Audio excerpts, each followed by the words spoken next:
Unemployment rate is creeping up. The unemployment rate in Massachusetts, I think it's climbed once again to 4.8% or so. What's going on here?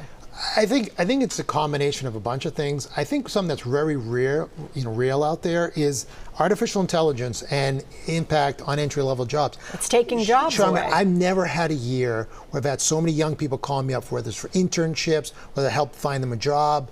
It is hard to be a college graduate right now, and I think a lot of those entry-level jobs that people used to be able to get, AI is doing those now. So we really have to focus on how do we make sure that there are entry-level jobs, that people are getting the skills they need. Yeah, what's the solution? I talk to my son. I'd say to my son, what's your secret power, your superpower? I said, your imagination. So we have to think differently about what skills we need. We need people to go back to becoming accountants, nurses, things like that actually have job openings right now. But we also need creators. And I think the one thing AI will never replace is imagination and innovation and starting companies, and that's what Massachusetts is about. So I think we have to make sure that our young people are thinking like that, because that will be the future. And let's talk about the high cost of living in this state. The governor has repeatedly said she is trying to target affordability and make the state more affordable. What are lawmakers doing to make life more affordable? So we have to follow what California just did. California is starting to pull back to make things easier to build. The only solution for housing and lowering costs is building. We need to build 200,000 units in the next 5 to 7 years. And it's too hard to build in the Commonwealth, and we have to pull things back and make it easier for people to build. Now, the state just passed, just a few months ago, a big housing initiative bill. I mean, what we did with ADUs is fantastic, like accessory dwelling units.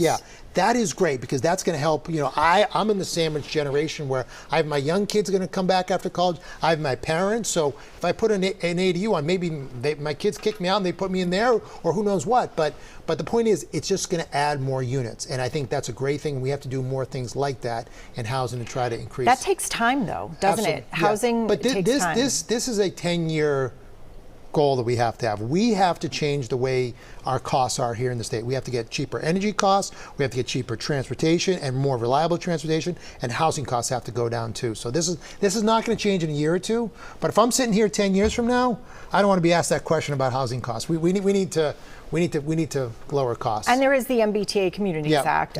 We are seeing more communities sort of take part in that as well. I want to ask you, over a decade ago, you were a candidate for state treasurer.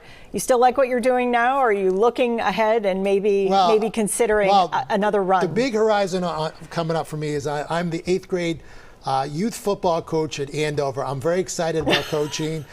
We have a great team coming back, and that's what I'm focused on now. We'll see what happens in the future. All right. So it doesn't sound like you're ruling anything out. Well, we'll see. But like I said, I'm excited about the upcoming football season. I still love the Senate, too. So got a lot on my plate right now. All right. State Senator Barry Feingold. Again, happy 4th of July. Thanks for being here.